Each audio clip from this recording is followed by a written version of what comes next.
Pernikahan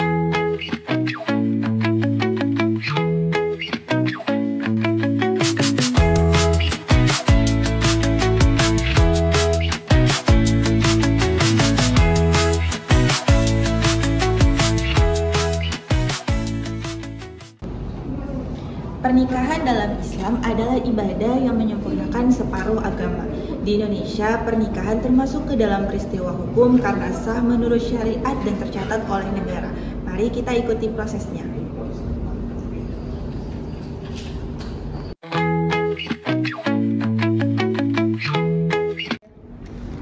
Ini KTP-nya. Oh iya. Ini kartu.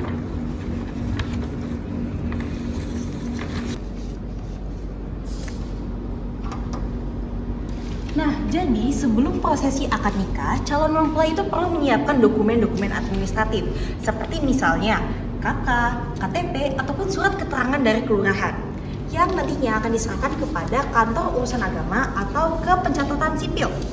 Dari sisi syariat Islam, pencatatan ataupun penyerahan dokumen ini dianggap sebagai taat kepada ulil amri, yang dimana berarti pernikahan tersebut adalah sah secara Islam dan juga sah secara hukum.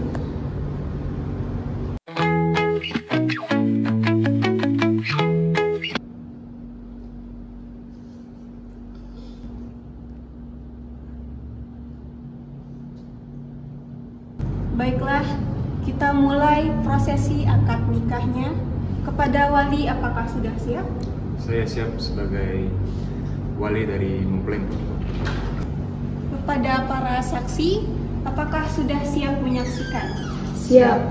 Silakan wali mengucapkan ijab. Saya nikahkan engkau, Nawang bin Mael, dengan putriku Sylvia binti Angelo dengan mas kawin tersebut tunai. Saya terima nikahnya Sylvia binti Angelo dengan mas kawin tersebut dibayar tunai. Bagaimana para saksi? Apakah sah? Sah. Alhamdulillah. Dalam hukum Islam, akad nikah akan dianggap sah apabila sudah memenuhi rukun nikah. Yang pertama, adanya mempelai laki-laki dan mempelai perempuan. Yang kedua, adanya wali dari pihak perempuan. Yang ketiga, adanya saksi laki-laki yang dianggap adil. Yang keempat, adanya ijab kabul yang jelas. Yang kelima, adanya mahar yang diberikan oleh mempelai laki-laki.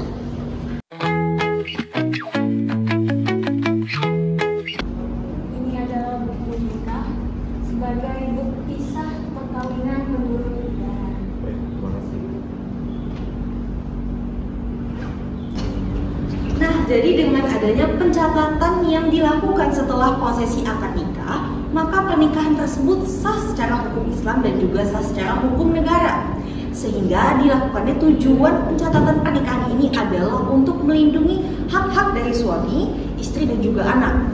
Sehingga apabila di masa depan terdapat permasalahan maupun peristiwa yang berkaitan dengan pelanggaran ataupun hak dari suami, istri maupun anak tersebut, maka terdapat hukum negara sebagai landasan untuk menyelesaikan permasalahan-permasalahan dalam rumah tangga tersebut.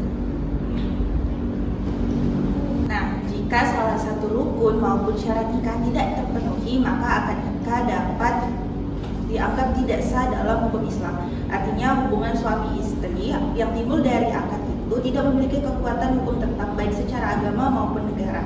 Misalnya, jika tidak ada wali atau tidak ada dua saksi laki-laki yang adil, maka akad nikah dapat dikatakan batal atau fasid.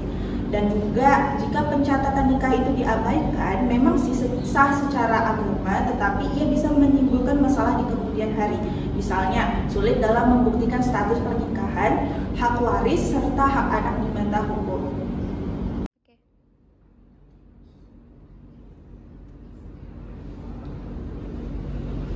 Pernikahan adalah ibadah yang panjang yang dimulai dari akad nikah. Ia sah apabila sudah memenuhi syarat nikah dalam hukum Islam. Dan setelah itu barulah perjalanan panjang dimulai. Bukan hanya tentang cinta, tetapi juga tentang kesabaran dan tanggung jawab bersama.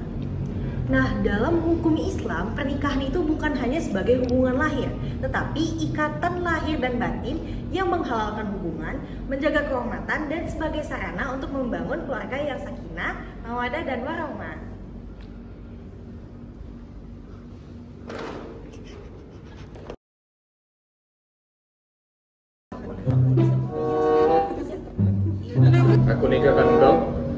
bin Tom dengan putriku Sylvia binti Angelo. Dan mempelai perempuan. Yang kedua, adanya